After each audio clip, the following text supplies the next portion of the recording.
When we're bringing raw milk into our homes, whether it is through a herd share, shopping from a local raw dairy or co op, or if you have a cow on the back pasture, it is inevitable that we start wanting to value add that milk, both adding nutritional value to it by culturing it in our homes and adding monetary value by making raw milk into what would be higher priced items from the store. In this episode, Robyn, who is the creator over at Cheese from Scratch on Instagram, is here to teach us about creating our own cheese starter on the counter at home and producing naturally fermented cheese in our own kitchens. She makes it all so approachable and straightforward. We also recorded an after show episode where we covered some more advanced aspects of cheese making, as well as information on raising cows, choosing cows, milking cows, and just cow things in general. You can join as a patron today to hear this episode and, as of this recording, about 80 other bonus episodes and after shows just for supporters of the podcast.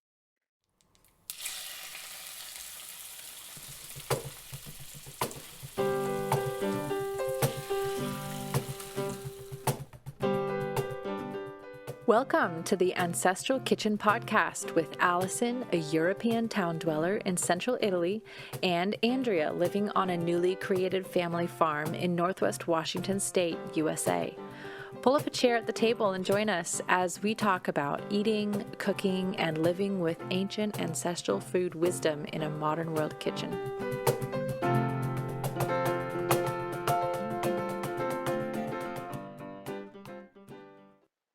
Hello, Ancestral Kitchen listeners. This is Andrea, and I'm here not with Allison today, but with somebody else. I'm here with Robyn. Hello, Robyn. Hello, how's it going? I'm so excited to be here. I'm so excited to have you. I know that you are not unknown to many of our listeners because when I posted, does anyone have questions for Robyn? I got a ton of questions, and a lot of them were really specific to you. And a lot of people said, just tell her that we love her. Oh my goodness. So Robyn is here. She is the owner of Cheese from Scratch brand on Instagram. Is it cheese underscore from underscore scratch? Is that how it is? Okay. Underscore is under everybody. Yeah. Okay, Or perfect. behind everybody. Yeah. Yeah, cheese from scratch. Yep. So Cheese from Scratch, and we'll link that in the show notes also. So you guys can go check her out and follow her if you aren't already, which I know most of you are. And Robyn, something that people said was, she just makes me want to eat cheese all the time. I don't know if you saw that in my notes, but yeah, I did see that, yeah. you make us all want to eat cheese all the time. I know we eat an absurd amount of cheese. That's what we're here for. We're literally, that's the program we all want to sign up for. Yeah, exactly. So, Robyn, first off, we usually ask everybody, what did you eat last before we hopped on together? Well, I would like to say cheese, but I actually can't. Really, the truth is coffee. Not even with cream, just black coffee. I love it. I love it. Well, you could say what you had for dinner last night. Oh, okay. But that's fine it too. Still wasn't cheese. I went to my mom's for dinner. We had steak. That's lovely. Well, yeah, that's it was good. Another byproduct of cheese is steak. I had cheese for lunch though. So. Oh, cheese for lunch. I love it. What kind of cheese did you have? I had mozzarella. Yeah. I had a quesadilla with mozzarella. Oh, that sounds good.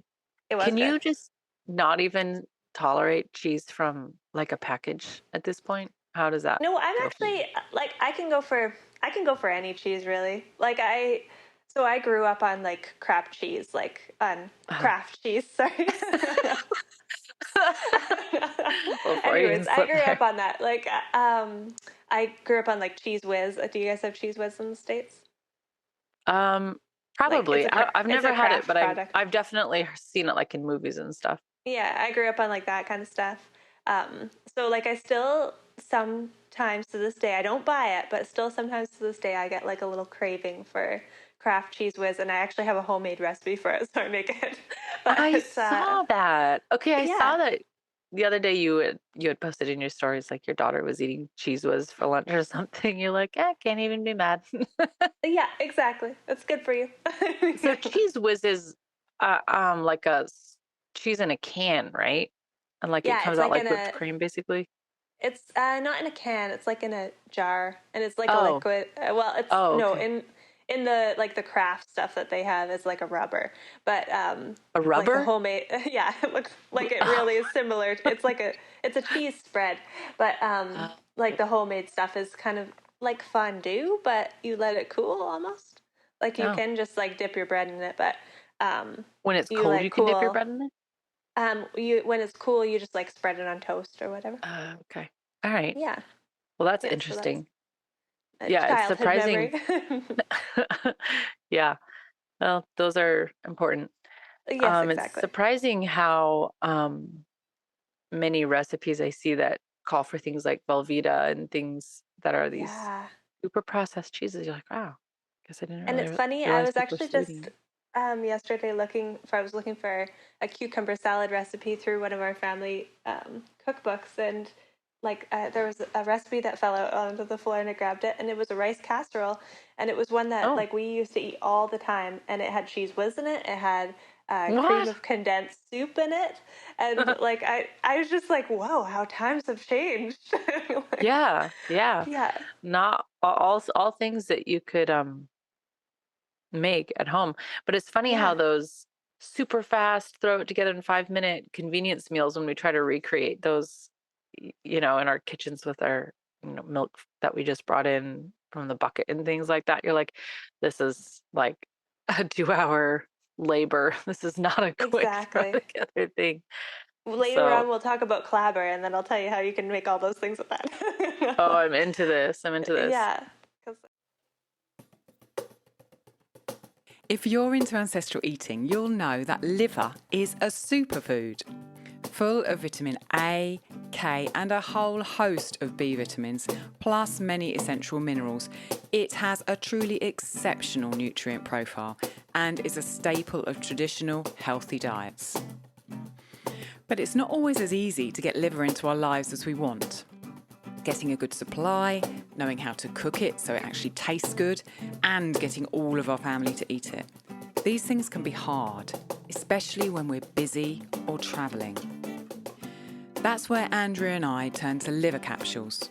They give us the incredible benefits of liver without having to worry about the sourcing, the preparation, or the eating.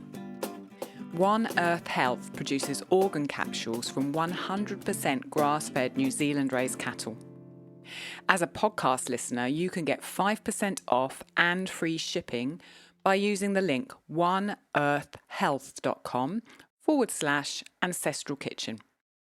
And each time you order, you'll also be supporting us to keep on making the podcast. Details and the link are in the show notes. So, yeah, pretty so awesome. I polled the audience before we started and Yeah, asked for questions. And I'm thinking for this episode, this conversation, um, the primary question that we want to answer, which is literally uh, what you talk about every day on your Instagram. So people go check her out. Is I will just say I'm the average person right now. I buy raw milk. I want to make things at home out of my milk. Want to value add my own milk so that I can enjoy good cheeses, but also not go broke completely. And then in some places in the US, and then we have a lot of listeners in Europe too, but they have different kinds of access to cheese than we do. But in a lot of places in the US, it can be hard to find really good cheese and things and butter even.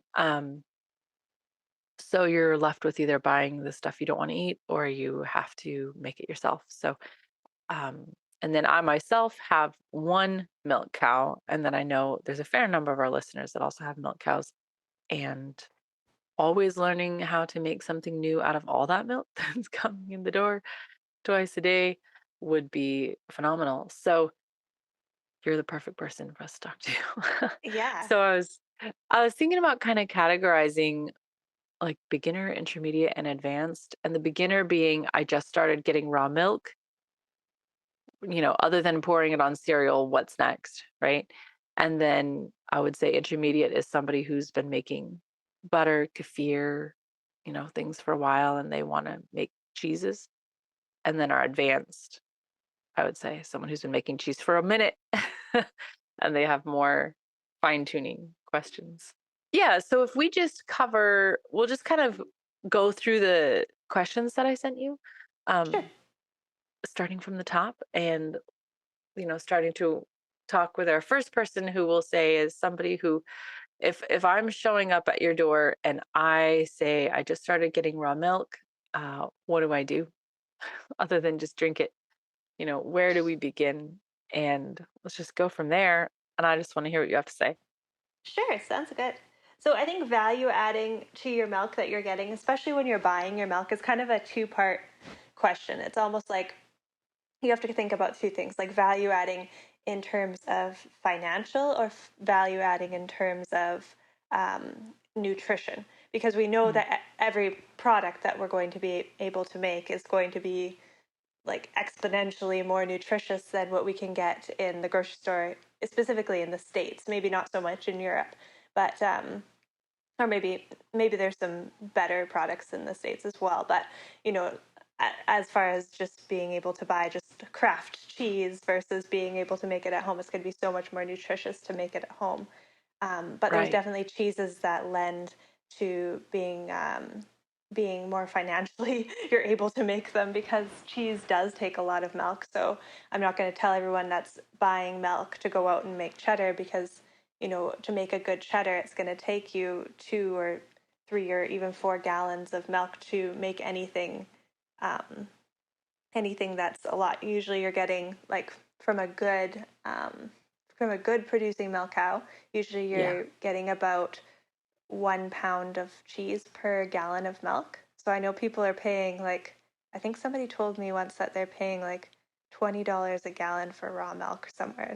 So if you're paying $20 a gallon for raw milk, Hmm. it's not gonna be a good idea to be able to make all your hard cheeses and stuff. But there's definitely Right. cheeses that you can make and dairy products that you can make um, that will still um, that will still be good for you to be able to um, afford to make really. So Yeah. probably, yeah, so probably like if somebody came up to my doorstep and said I want to like add value to the milk that I'm getting, I would tell them for sure to make yogurt, because yogurt, I'm pretty sure everywhere you could make yogurt and you could still save money on making yogurt at home. Yeah. And the cool thing I about would yogurt agree. is you kind of, oh sorry. I just said I agree for sure. Looking Hmm. at the prices down here. Yeah, exactly. So, I mean, and yogurt you get almost, if you want to make like strained yogurt, then you get two products. You get yogurt and you get whey. Or if you want to just keep your yogurt whole, then you get all that whey in your yogurt. So, Yep. there's no waste with it really. Whereas with hard cheese making, where you're getting so much whey and there's just no way you can use it, Right. um, you end up having a lot of waste and you're basically throwing away your money. I'm sure people are using it, but like for me, there's no way I can use like 4 gallons 40 of whey gallons. every day in my kitchen. It's just, Yeah. it's too much. Yeah. So Yeah. definitely yogurt's the first stop. I mentioned before about clabber. I keep like a sour milk culture on my counter, and I feed it every day, just like you feed a sourdough starter. And Uh-huh. so I think that everybody that has access to raw milk should be keeping clabber. And I don't even make yogurt anymore because I use clabber for it instead. But I use clabber for everything. I use it for as like a cheese making starter culture. I use it to like thicken soups and stews. I use the discard to make cheese. Like, so there's so many different things for it. So clabber is a really good first starter thing for people to start keeping as well. Yeah, let's actually make camp here for a minute with Hmm. the clabber. Let's just sit here because I was introduced to clabber, although I didn't know the name of it at the time, but by a friend who grew up in Kenya, and she said, "Oh yeah, just leave a half a gallon on the counter with the lid on, and then you shake it every once in a while." And we were living in a hot place at the time, so it would ferment pretty quickly. Yeah. And I was like, "Wow, this is amazing!" It's like the easiest Yeah. thing I've ever made. So let's talk about that some more. Explain Yeah. clabber to everybody who's So listening. it's like the best kept secret of cheesemaking. I don't know. Like it's Yeah. amazing that more of us don't know about it because it's I've only been keeping clabber culture for Well, I kept it a long time ago, and then I didn't do it well, and then I restarted keeping it about a year ago. And it's like, where has this been my whole life? Mm. Because I literally have replaced most of my fresh dairy products with it and still use it for cheese making. So clabber culture is I leave raw milk out on the counter, just like you said, and it will coagulate eventually. And which once it coagulates, that means that those lactic bacteria that are in that raw milk, they have started to feed on all the lactose in the milk, and they've started to ferment that into lactic acid. And once it's acidic enough, it will coagulate. And so once it's coagulated, then you're going to take a little bit of that clabber culture and you're going to feed it to new raw milk. And now that what you've just done there is by feeding it to new raw milk is you have added these bacteria that are well fed. You've added them into that new raw milk, and so they're going to be ready to go. They're going to feed on that new raw milk. You just fed them brand new food, and they're going to ferment it a lot quicker. And so every day I feed it, and at first, like when you first put it on the counter, maybe it's going to take 2, 3, 4 days to actually coagulate. But now that you feed it every day, it's going to take maybe 12 hours to coagulate. That's amazing. Yeah, so So it really, fast. and it's strong and healthy, and it tastes Yeah. good after you've fed it for a long time. It's kind of like sourdough starter, like, it just gets better with age and it gets better when you take care of Right. it. And that's the same thing with clabber culture. And it would not work with ultra heat treated milk. Would it work with No, thermized milk? like pasteurized, like just regular Well, pasteurized. like heated to 150. There's some people Mm-mm. down here who sell it. Okay, I didn't think so. No, it has to Right. be raw milk. You could feed it that though. You could feed it thermalized milk, but Yeah. eventually you'd probably want to give it a little dose of raw milk. Some good Um, fresh. Yeah. yeah, Okay. like it's kind of like, I don't know, you guys, you've probably kept a yogurt culture for a while. So Hmm. with your yogurt culture, you keep it for a while, but eventually it kind of peters out and it doesn't do as Yeah. good. I think my guess is that if you were feeding it with, you start it with raw milk, but then you're feeding it with pasteurized milk, eventually it will sort of peter out. It will get contaminated by other things in the environment. So Yeah. feeding it Something raw milk stronger. really, yeah, Hmm. really feeding it raw milk really helps it to stay strong. But you can feed it pasteurized milk or if you have to, just to get it through. And you can also refrigerate it. You can also freeze it, so you don't have to Oh, feed it that's a every great day. And idea. that's Yeah. yeah. So when I went to the Modern Homesteading Conference, I took my clabber with me, but then I was You also really did? worried. Yeah, I did. I had to use it for my presentation, but then I was That's also so really worried cool. about that if it didn't make it or if it broke in the car. So I froze some of it, and it didn't. It was like it wasn't even frozen when I came back. I Wow. just put some ice Wow. cubes in, or like some. I had it in ice cube trays, and I just put it in the jar, and That's brilliant. after it like unthawed, I put the milk on it, and it was coagulated in 12 hours again. Insane. I'll bet Yeah, if you wanted to travel with it, you could probably freeze dry it, make it into a powder, and then feed yourself you that probably on could. the road. I don't have a freeze dryer, but I've talked to people, and they I don't have one either. I yeah. just know people have them. I just know that you have to have some sort of heat with the freeze dryer, right? And so I've I have talked no about idea. this with a few people. Like, I don't know what the heat is for freeze dryers. I think it's minimal, but you would definitely be killing some of the bacterias by freeze drying it. And the Yeah. one kind of cool thing about, so different lactic bacteria, they like to thrive at different temperatures. So even if the freeze dryer runs at a really low temperature, a lot of times I'm feeding, like I try to feed my clabber warm milk from the udder, but a lot of times I'm feeding it cold milk from the fridge and I'm still having it coagulate. So there's definitely some low loving temperature cultures in there, and I think you might Mm. kill them off if you freeze dry it. Yeah. You're probably right. Yeah, but you can for sure freeze it and refrigerate it for about a week is usually before you have to feed it again. Well, Clabber that's a phenomenal product because, Yeah, like you said in your book and on your Instagram, you use it to start lots of different things. And then you don't have to go buy special tools or cultures or anything like that. You just need a jar and a lid, yeah, and you're on exactly. your way. That's amazing. And So it's like everybody's doing Clabber now. everybody's doing clabber now. It's the new thing, except for it's a really old thing. It is. Well, I Yeah. had always read about it in old books, Yeah. like about the Revolutionary War down in the States and things like that. And everybody always had clabber. So I had this vague idea that there was something out there. And then the first time we made it, I was like, wait a minute, Yeah, I have to look this up. exactly. Is that what this is? I know Zach's. So my husband's mom, she says that her grandma used to keep sour milk on the counter, and she didn't call it Mm, clabber. She just kept sour milk on the counter and used yeah. it for Yeah. everything. And she just had it in this one jar. And like my assumption is, so I think that there's a little bit of lost in translation thing because you see a lot of people keeping clabber culture or keeping clabber now, Uh-huh. but you see almost everybody is starting it from scratch each day. They're just putting like clean raw Oh, milk starting on the over. counter. Yeah, and it takes a long time, and you're Sure. also not more at risk for to have a problem, but sort of. So if you feed your Yeah. clabber every day, you're keeping those bacteria strong, you're keeping the ones strong that you want, and it's going to be safer. So a lot of people that are worried about like it's kind of shocking at first to think, "Oh, I'm just going to put raw milk on the counter and leave it there." Like that's shocking for people, but when you feed it every day, just like a sourdough starter, you are keeping it healthy and safe for Yeah. consumption. Yeah. Well, you've got those really obviously the strong strains because it's been producing so well for so long. And so just Yeah. giving it that leg up.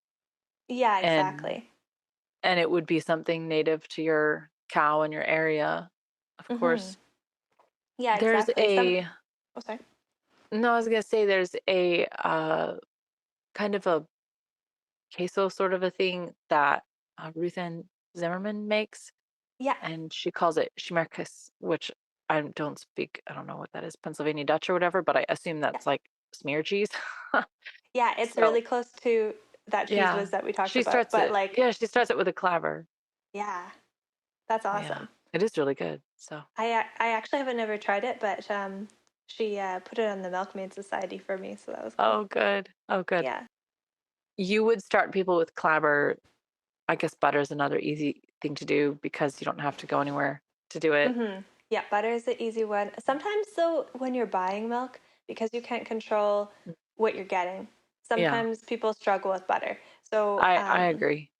yeah. So like that's a good one, but if you're like pulling your hair out trying to Mhm. figure out why your butter's not churning, it's not you, it's It's not the you. milk. Yeah. So I tell a Yeah. lot of people though, make sure that you're warming or letting your milk or your cream warm up to actually can I segue for a minute?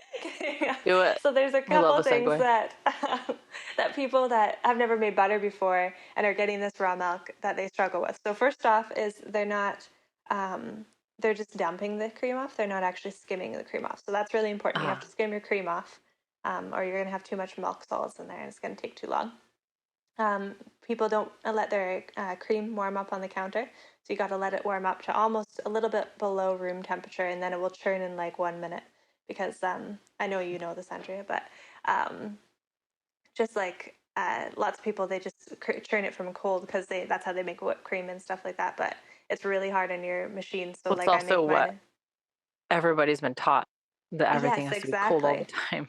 You have to be cold, or like, and probably they're putting the blender or their mix masters in the freezer, that kind of stuff. But yeah, it's Oh, got to be warm to churn. So make sure you warm it up. And then I just read this, and I thought it was kind of interesting. So um, with some one tip is if people can't get their butter to churn, if you put a little piece of butter into your cream, then no. and then it will like and I haven't tried this myself, but it makes sense. It will if the fat globules are a little bit larger and they're because just different animals have different size fat globules. So if especially like goats, if you've put your milk through a cream separator and you have goat cream, um, if you put a little glob of butter in there, it will the fat will glom to it as it spins Wow. around in there, and then you'll get your butter to churn faster.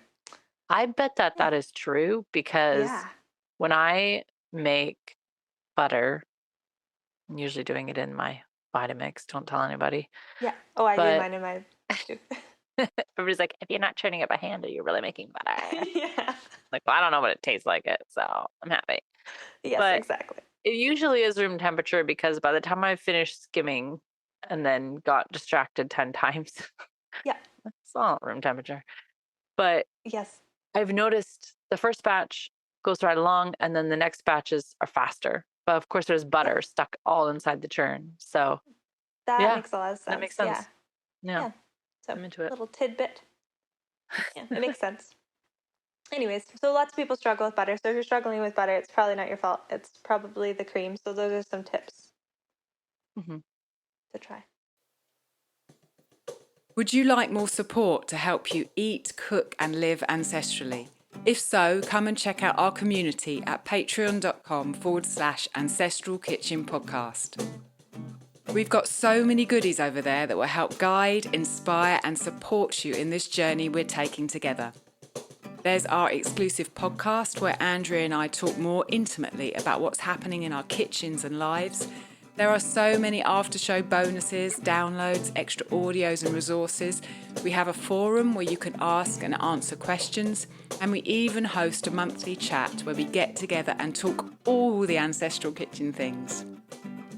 We love cooking and eating this way, and this community and library of resources is what we would have wanted when we started out.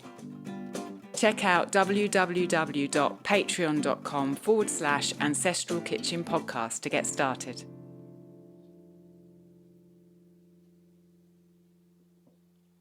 Would you?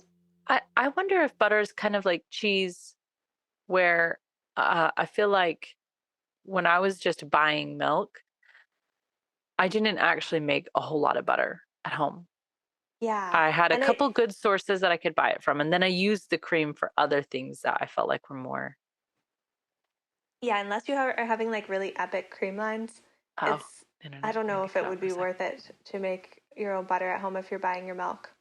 Like, it takes a lot of, it takes a lot of milk to actually, See if. or a lot of cream to actually make an amount of butter. So it's one Uh of those things where you like when you have a milk cow, you're like, oh my goodness, there's so much butter. I love this. But Yeah, when you don't, there's so yeah, many other uses for cream. You want to be able to make my ice cream and like all the things. So yeah. um, There's definitely um there's some things that come along with having a cow in milk culture that don't really exist outside of having a cow. mm-hmm. Um, one of which is the feeling of drowning in milk all the time. Yes, And exactly. you're like, ration out milk. What are you talking about? Yeah. But like all the whey and stuff like that, I did a post the other day and I tagged you at the end of it because after I wrote it, I was like, oh, this is Robyn. But she said, well, if you buy a cow, then you have to get a pig. Of course, because you need something to eat all that whey. Um, but yeah, definitely if you were buying milk, you would probably be trying to find more ways to utilize those things in the house. Yeah, just things like Yeah. that, Yeah. like Yeah. a cow is part of a network when she's on a farm. Yeah. Um, Exactly. especially like if it's a farm that's not selling the milk, like we don't sell milk, we just have it for us. Yeah. So we really use the product within the framework of the farm. So some chicken feed is soaked in it, pigs get some. Yeah, Um, it's definitely like the milk cow's kind of the center of the homestead, really. If you think about it, they've got totally. their finger in every They really aspect of it do. almost. Yeah. Yeah. Or their hoof. I really feel that because she fertilizes the grass, which is where we put chickens and then Yeah. turkeys, and then she comes back again and does it again. And Yeah. um, all the other animals' chores are kind of centered around her milking time. And Yeah. so, There's yeah, definitely you've got something the, magical about it. yeah, yeah, you've got the, well, lucky you, you've got, gallons of cream in your fridge. But then also, yes, but I'm the person washing the buckets and going out a couple times a day. So Yeah. um, the the trade-off is definitely there, but you Yeah. do pay for it. Yeah. It's definitely a commitment, but yeah, there's something about it. Something about having a milk cow. It's amazing. Mm, Something yeah, to strive for if you got a homestead and got the land for it and got the time for it. yeah, Yeah. But absolutely. but it's cool that there's so many herd shares popping up, and not so much. Oh, it's I'm sure amazing. there is in Canada. People just can't talk about them in Canada, but Sure. like I hear a lot more popping up in the States. So we're actually in the Yeah. Milkmaid Society. We're covering how to set up a herd share in October, and so we were sourcing people to guest write on the Milkmaid Society for it. And one of the ladies I was talking to, Belvedere Farms, Raylene from Belvedere Farms, Hmm. she Hmm. has 75 people in her milk share, That's which is pretty amazing. cool. Think Yeah. about what she's doing for her community. That is Yeah. such a gift. And I know you said you've heard people paying $20 a gallon for milk. I've definitely had people tell me they're paying anywhere from $6 a gallon to $35 a gallon. Wow. So where you are, but it's largely dependent on where you are. So when you're Hmm. paying, you know, $700 per acre, or you're paying um, $5,300 per acre, is Yeah. going to have a big impact on what you're paying for your milk. Yeah. And then it probably is going to impact what you're earning anyways. So it's more or less going to stay relative in a way. Yeah, But exactly. um, Yeah. anybody If who you, questions the value of that, um, go take care of a cow for a couple weeks. yes, exactly. Although You'll be fine with $35 a paying. gallon, I don't know.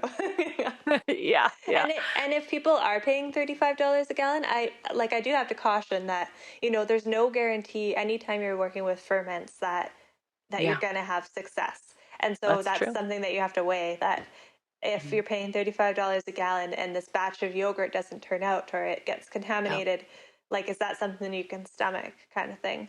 Yeah, Because it's absolutely true. huge. Yeah. I would say that the most expensive prices I'm hearing are in Oregon and Hawaii Yeah. right now, Wow. um, which kind of makes sense because those are some expensive places to live. So Yeah, exactly. Yeah, I mean, and so worth it for your family. The benefits, man, yeah, the benefits. yeah, yeah. It's good that you mentioned. Somebody actually asked, where was that question? Maybe I didn't type the question. Oh, no, I did. How many gallons of milk do you need for various types of cheese? There are some things that are more one to one, like you said, like yogurt Yeah, versus cheese, which is more like 2 to 1 or something, depending on the cheese. But yeah, being able to you, look at your prices and kind of gauge if it's worth it for you. yeah, exactly. And so, like, some cheeses are more expensive to begin with. So, like, I say that feta and brie are really good Mm. cheeses to make if you were buying Oh, their yeah. milk, because those cheeses are sort of expensive in the store, and they're ones that you're going to get a lot of value out of a little. So, like, I mean, Yeah. a batch of brie from a gallon of cheese, I could make four little bries, and those bries, if I was going to go and buy them in the store, that would be Oh, my like goodness. a crazy amount of money. So, but then there's also that added risk of, what if it doesn't turn out? What if this batch is contaminated? Those kind of things. So you do have to weigh that. But those are definitely the two cheeses that I tell people, if they're buying milk, try and make those cheeses. That's a great point. And those are in your Yeah. cheese board book, Yeah. as are they not? Not the I'm feta pretty one, sure but I the saw feta one, if you sign I up saw to the my brie. newsletter. Yeah, the brie one's Okay. in the Christmas cheese board ebook, and then the feta one is free if you sign up to my newsletter. I send you like a booklet of beginner cheese Okay. making recipes. So there's like yogurt and butter and feta in there, and mozzarella. Even though mozzarella is not a beginner cheese, but I put it in there. Yeah. I'll throw the link to that. I saw you had the citric acid and the clabber culture mozzarella in the book, didn't you? I think you put Sorry, them what was both. that? I lost you for You a second. you had both your mozzarellas in there. The one you start, the one with citric acid, Yeah, and the one that you start naturally. yeah, in the Christmas cheese board ebook. Yeah. Yeah, Okay. and the one that you Let's do start that. naturally is like the best thing ever. And the Of course it citric is. acid one's okay, but yeah, the claviculture one is like, it's like out of this world mozzarella. It's good. Of course. One thing Yeah, that you notice when you are doing ferments at home, and we definitely discuss this and hear people talk about this with Allison, does beers and things like yeah. that, and she doesn't use inoculations for them. And one thing you start to notice is the sterility of flavor that we're left with when we buy things off the shelf, and we don't have that complex nuance flavor that you get when you have wild ferments and Nope. things that are evolving constantly. I'll make sure that I put the link to your cheese board book in the show notes. I have it Sure. sitting in front of me, and I was telling you before we started that I printed it off because we know I like things printed. Yeah. But this is like a giant book. This is huge. It's Yeah, like it is. 80 pages or something. Like it's huge. Yeah, So it's a substantial book. Yeah, I was yeah. actually this is the second one. I released one the first year that I started business, and Uh-huh. it had like similar recipes in it. And then my plan was to do one every Christmas, but I released last year's again this year Huh? because I'm actually writing an actual book. Yeah, Um, I'm so excited about that. I yeah, can't wait to get yeah. it. So I'm too busy writing that to do another Christmas one. I So love it. that last year's is out. I find a lot of value, and I'll bet our listeners would say the same. I love things that come from, there's a lot of chefs that come up with really great ideas and things like that. But I really love things that come from a woman in the home, just like me, because I realize that it's something that she's woven through her life, Yeah, not something that she shows up at 6 o'clock and then when she leaves, somebody else shuts down the kitchen type thing. yeah, Um, like it's actually part of a lifestyle. yeah, And so it seems to mesh better with my life when I read books by somebody like you versus yeah. just a textbook on cheese or whatever. Yeah, it's funny because like sometimes I feel sort of imposter syndrome. Like I'm like, how Yeah. could I be a cheesemaker? I'm not working 9 to 5 making cheese kind of thing like that. But just the other day, I was watching a video on some traditional cheesemakers in Romania, and they were making their cheese in like their shepherd's hut. And I was thinking, you know what, this is like they are cheesemakers. I would never question in my mind No, that they are cheesemakers. So why do I question in my mind that I'm a cheesemaker? And so I think everyone that's should take true. that home with them. Like Yeah. you're making your cheese in your home for your family. Like you are a cheesemaker. That's cool. I love that. And I would say, yeah, that's definitely something we all need to hear Yes, exactly. for sure. So let's say now we're doing clabber, sometimes we're doing butter, making yogurt, milk kefir. So we're doing some basic things. Um, Introduce us to the idea. You've said mozzarella, brie. How hard are cheeses to make? And a couple of the questions that popped up was included, you make me want to eat cheese all the live long day. That was one of the comments.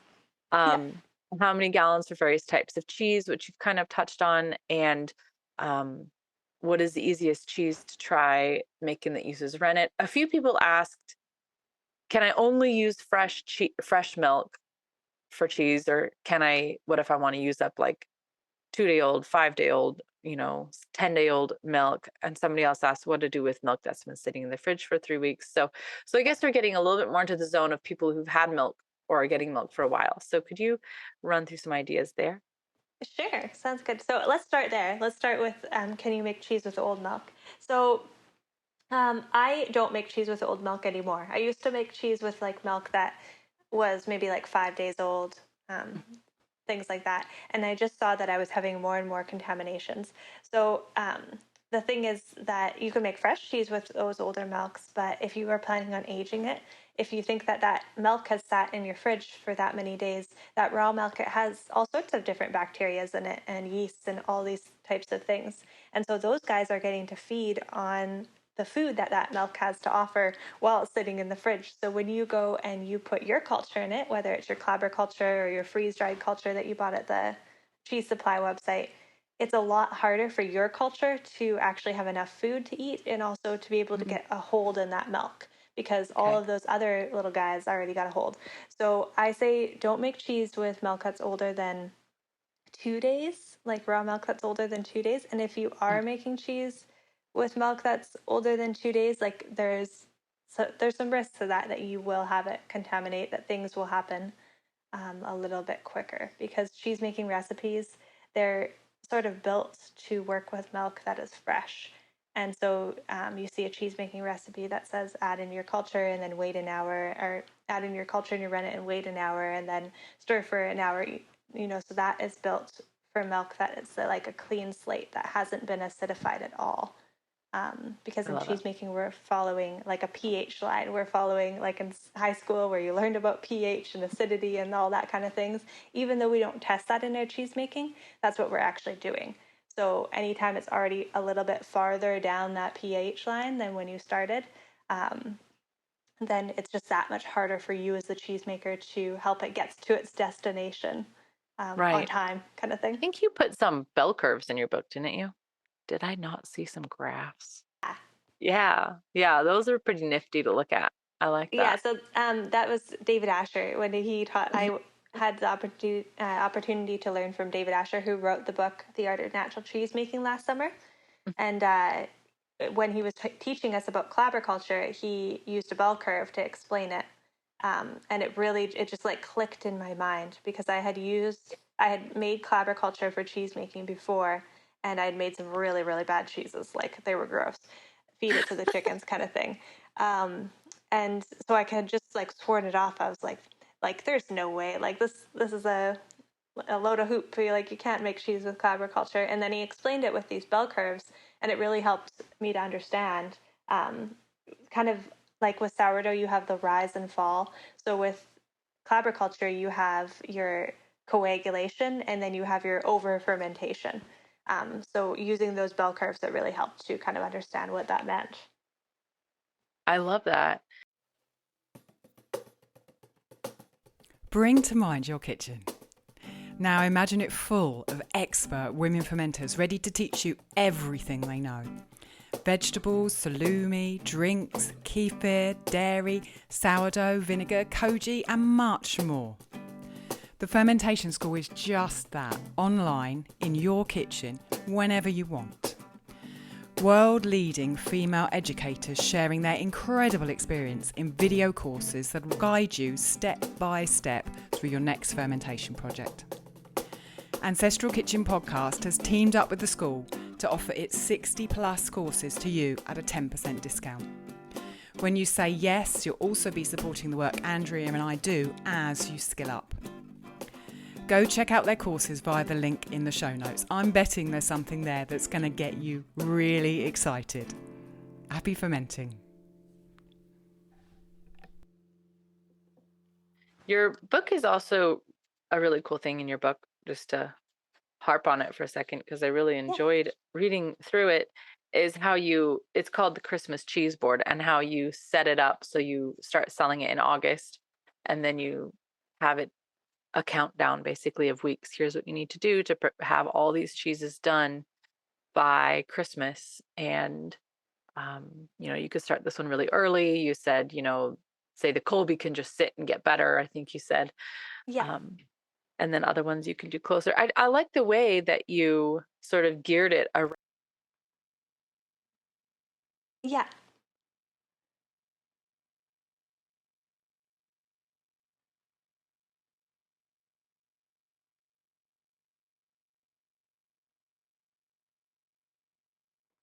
Yeah. This, and as Yeah. soon as the hay's in the barn you do this, and there's all these set patterns for foods and things. And Yeah. with the factory food mentality, we've kind of lost that For sure. rhythmic sort of pulse. So I Yeah. like the way that you reintroduced it with the idea of a Christmas cheese board. I think it's brilliant. Yeah, exactly. It's funny because it's kind of outside of my cheese making season, because we do have sort of a rhythm and a pulse to our cheese making season, and usually I'm making For cheese in the sure. spring, Yeah, and I'm making cheese now with nice summer grasses and stuff like that. So it is kind of um, going with that, but yeah, but there is a seasonality to cheese making for sure. definitely.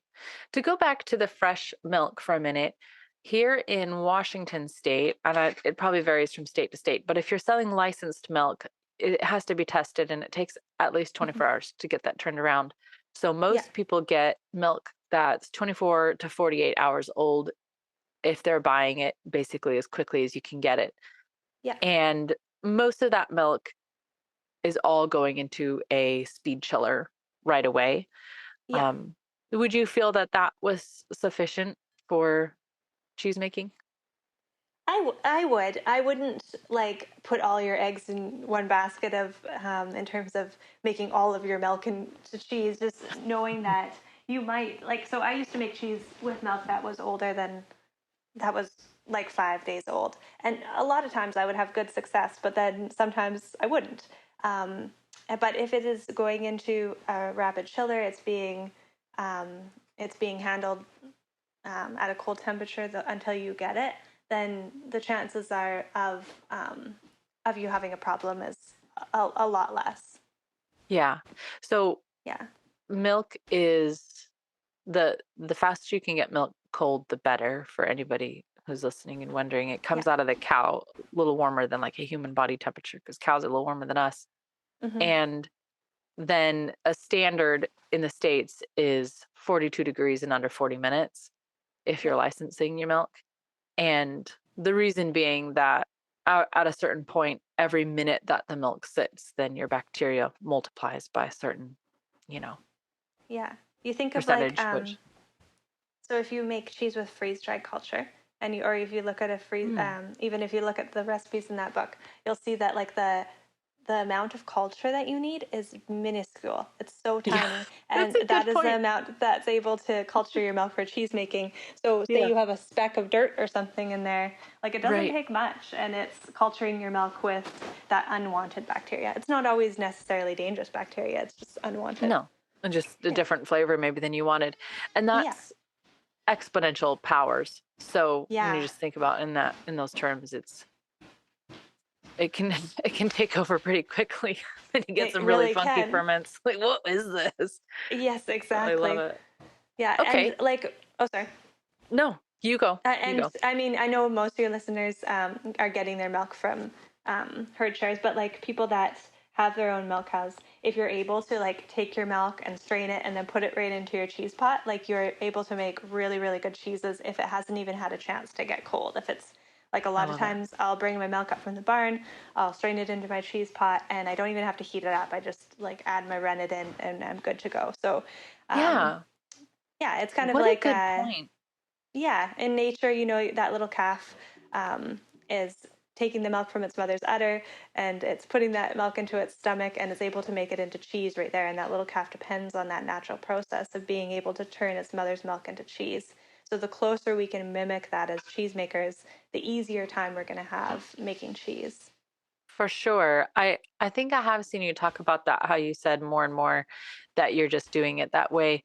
And I love that Mm-hmm. idea. You just have to, it's just part of the schedule. At 8 o'clock when I come in with this, the pot's already on the stove. I'm ready to go. Yeah. And if somebody's reading cheese recipes or yogurt, a lot of things say, well, I guess yogurt, you'd heat it higher and cool it back down. But a Yeah. lot of times they say, warm your milk to 98 degrees, which is, Yeah. you know, more or less cow body temperature. So, um, yeah, that totally makes sense. Or it's about the temperature the milk is once you get it out of the cow's body into the bucket. Yeah. So Exactly. I love that. And that's going to save you some time. It'll save energy cost if you've got a wood stove or um, propane heat or whatever, and you're not running quite as much. I love it. Yeah, exactly. And you think about like, you know, cheese has been made around the world like everywhere around the world for Mm.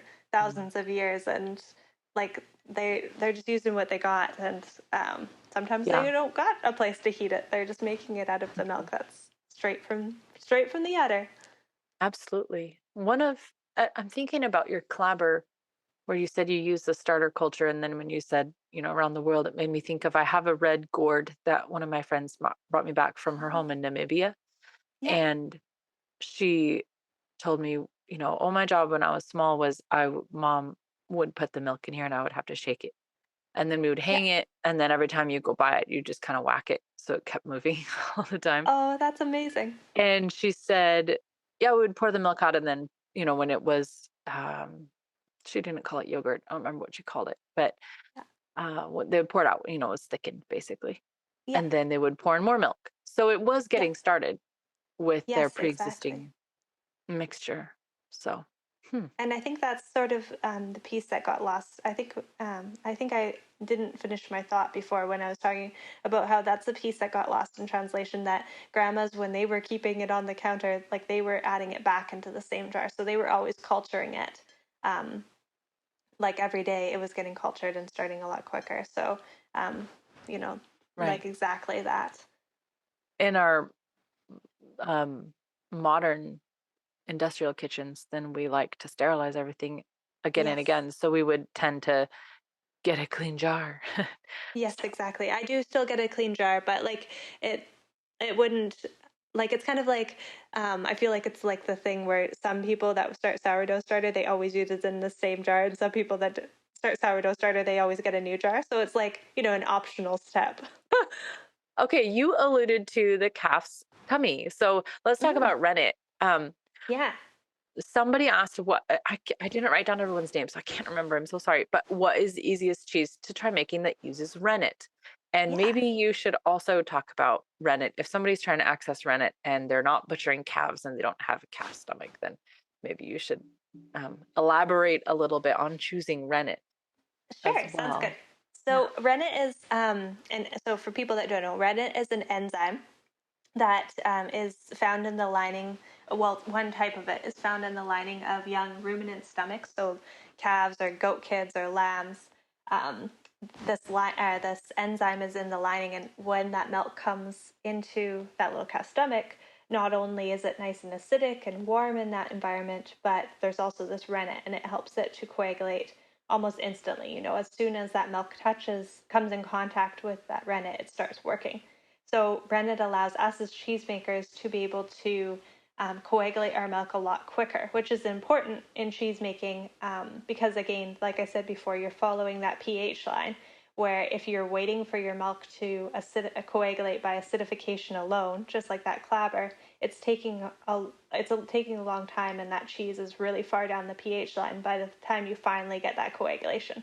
So we add rennet early on in the process so that we can start to manipulate our cheese early on. We can start to cut it and stir it and do all of these things to it to help kind of help it along that pH line at the rate that we want as cheesemakers. So that's my backstory on what rennet is. It also comes from, you can get it from vegetable sources. It can be made in a lab. There's microbial rennet. So all sorts of different types of rennet. But because I'm trying to mimic what calves are doing in nature, I usually use calf rennet. I love Um, it. yeah, so that's what rennet is. That's the backstory on rennet. So probably the easiest cheeses you could make with rennet, and it kind of goes back to if you're using a little bit of milk, would probably be feta cheese, I think. Yeah. Okay. Yeah, and even Um, if you weren't keeping a clabber culture, if you were just using raw milk alone, you technically could probably make feta cheese, but I would definitely either get a freeze-dried culture or clabber. It just helps you kind of have that insurance policy that the bacteria you want are going to ferment that cheese. right. Can you describe a basic cheese making process? Sure, sounds good. So for let's go for feta. So I kind of start all of my cheeses the exact same way nowadays that I use clabber. This is actually what I talked about, like my whole speech in the Modern Homesteading Conference was about how I really do just mimic what a little calf is doing in its stomach from the first four steps of my cheese making recipes for no matter what cheese I'm making. So no matter what cheese I'm making, I put my milk in my pot, I warm it up to about 90 degrees Fahrenheit. So this is a temperature that's conducive to help the rennet coagulate later on, to help the bacteria that I'm going to be adding to ferment at that temperature. So once I warm my milk up to 90 degrees Fahrenheit, I add my clabber culture, and I add it in at a ratio of 1 part clabber to 50 parts milk. So if you were making, I just figured it out the other day because I usually kind of wing it. But I think if Nice. you're making a 6 gallon batch, it's like 2 cups of clabber. Um, Okay. so yeah, that's the ratio, 1 to 50. And then you're adding in your rennet. You always have to dilute your rennet because your rennet, it starts working as soon as it hits that milk. So if you don't dilute it, then it's just going to work on the little bits that it hits there. So you have to dilute it so that it Right. spreads throughout the pot. And then once you stir your rennet in, you're just going to put your lid on your pot, and then you come back in about 30 minutes to an hour, and your liquid milk will have gone into a big old curd mass in there. And so now this is where cheese making recipes start to differ. Like some cheese making recipes will, for like drier cheeses, like Alpine style cheeses, they'll have you cut the curds into really small pieces, like you're even using a whisk to cut them. For Wow. more like moist cheeses, like feta or any more moist cheese, you're going to be cutting the curds a little bit bigger. Certain cheeses you're going to be stirring for a certain amount of time. Some cheeses you're not going to barely stir at all.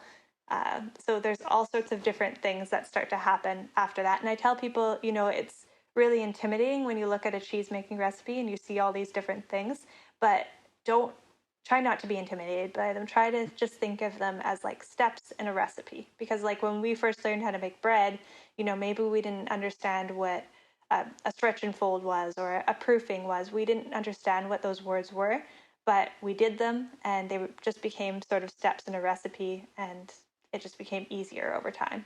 So I tell Right. people, make sure if you're going to make a cheese, just pick one cheese and make that cheese like over and over again for a little while until you really get those steps down and really understand what they are. So you're not having to, YouTube every single time. And that's going to make cheese making a little more approachable for people.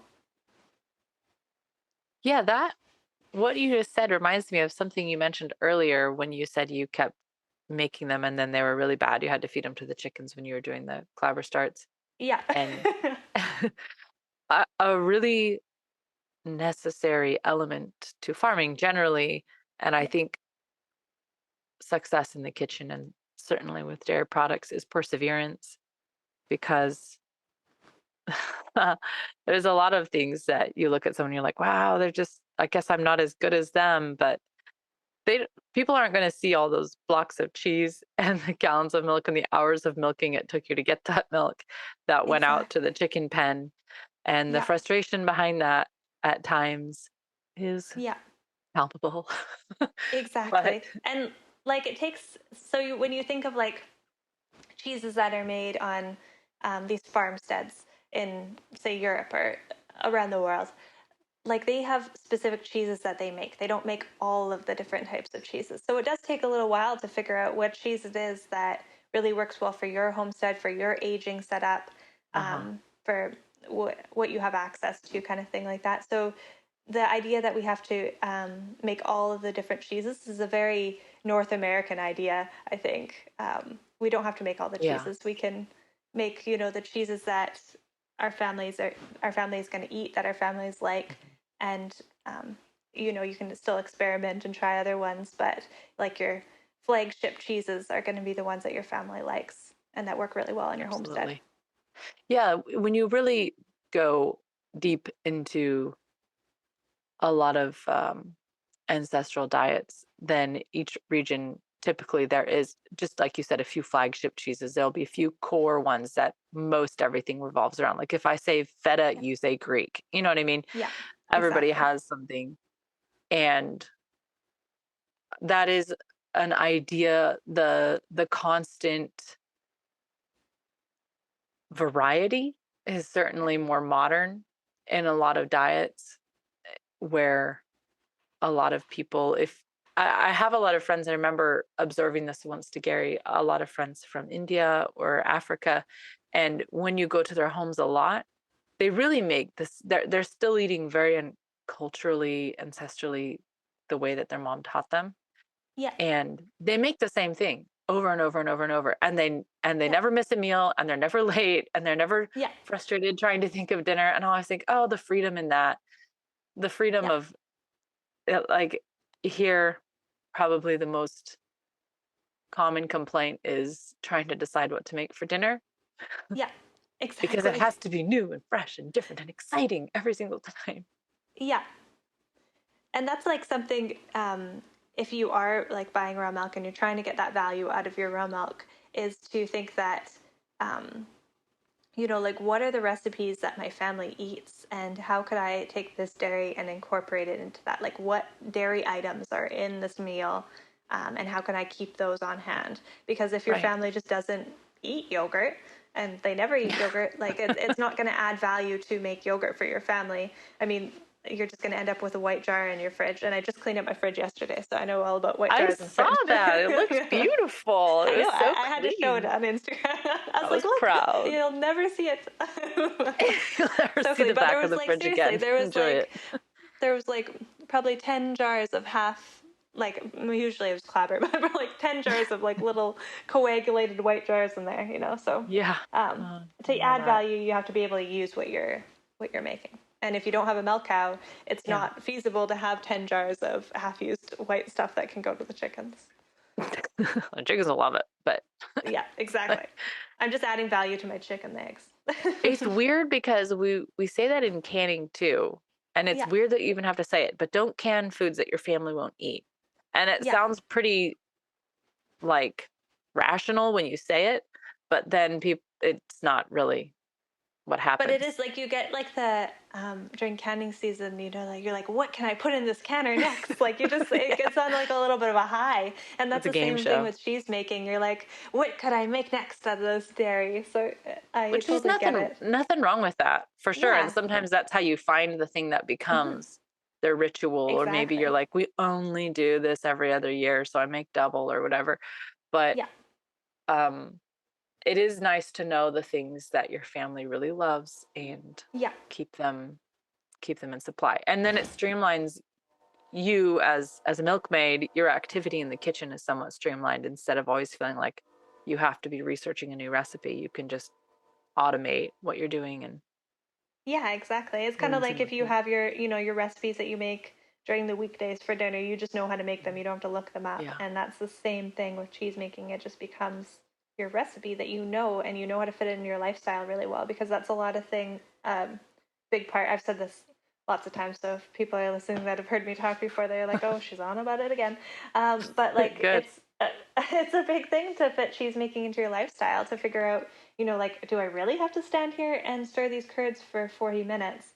And the answer is yes, but or for certain recipes, yes, but you when you're able to know how to fit that into your lifestyle, like you're like, I'm gonna add my culture in and my rennet in, and then I'm gonna go out to the garden for an hour, and then I'm gonna come back and I'm gonna stir curds while I'm helping my daughter with homework or what, like things like that. You just figure out how to fit in your lifestyle really well.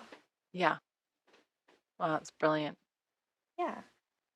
Well, so we had a few more advanced questions, but I'm thinking let's put those in the after show. More Sure. questions about salting wheels and stacking your salt or stacking cheese and things like that. Ooh, sounds good. But let's wrap up this main feed episode. Is there anything else that well, first of all, let me tell everybody, if you're thinking, yeah, I want to dabble in this, go grab her cheese making book. I'll put the link in the show notes. It's very inexpensive. It was around $9 or $10 US, right? And Uh, no reason yeah, not to get it. yeah, it's 20, but 20. still. Okay, still. Yeah. That's perfect. just And like a gallon of raw milk. yeah. Yeah, and the value is permanent.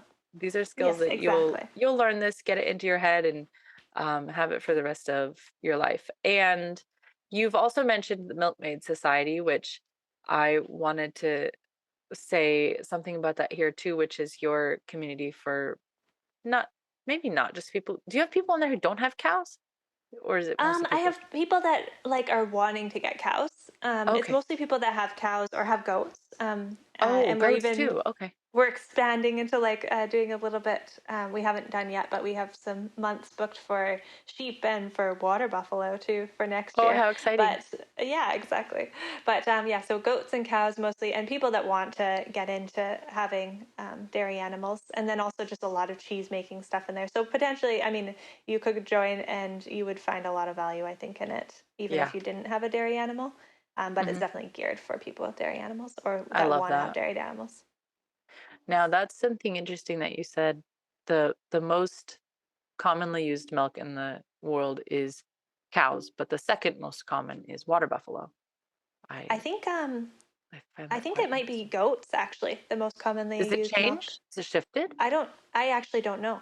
I I always just thought always it assumed. was going to be goats second, but when I was researching for our raw milk episode, a few Yeah. episodes back, I was stunned. I was like, wait, what? But then I Oh, thought, well, I guess you would know better then. Yeah, because there's whole other countries that I yeah, haven't really spent much time in. So yeah. I know that a lot of people use goat milk, and goat in the milks US, are, I'm sure goat would be the second in the US. I mean, yeah, for Canada. sure in the U.S. Yeah, I think in other parts of the world though, but I don't know. I I feel don't like know either. I feel like you know better than I do I don't know. It was because on you the just internet, researched so it. Yeah, that's where like, I how get my much can I information trust too. it? Yeah. Yeah. Um, amazing. Amazing. Well, that's cool. So the Yeah. Milkmaid Society then is that is definitely a group I want to jump into also now that my Yeah, cow's here and registration. fooling I around. think I open registration every season, so it was open in July. So I'll probably open it in October. Oh, perfect. Fall's Yeah, coming. I think All right. probably October 1st. Usually I open it first of the That'll be the month. perfect time to go in. Um, going into winter, I'll have a little more. That's when I do more of my studying. Is in the Yeah, winter. Like I don't really exactly. You read have the anything time to online kind in of the look. summer. I know it's hard in the summer. There's so much going on. Yeah. Yeah. Awesome. Well, let's end this here then. And anything else you want to say to the people? I Us. don't think so. Yeah, I think yeah, I think we covered quite a bit. Yeah, you did. And if you guys want more detail on all of this, I'm telling you, her Instagram is very it's very encouraging.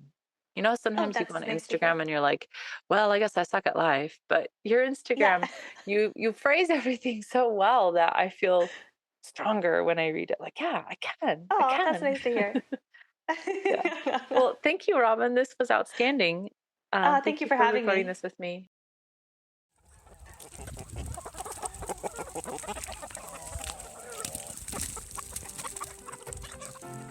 Thank you so much for listening. We'd love to continue the conversation.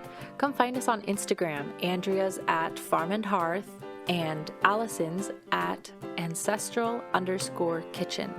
Until next time, we both wish you much fun, exploration, and satisfaction in and out of the kitchen.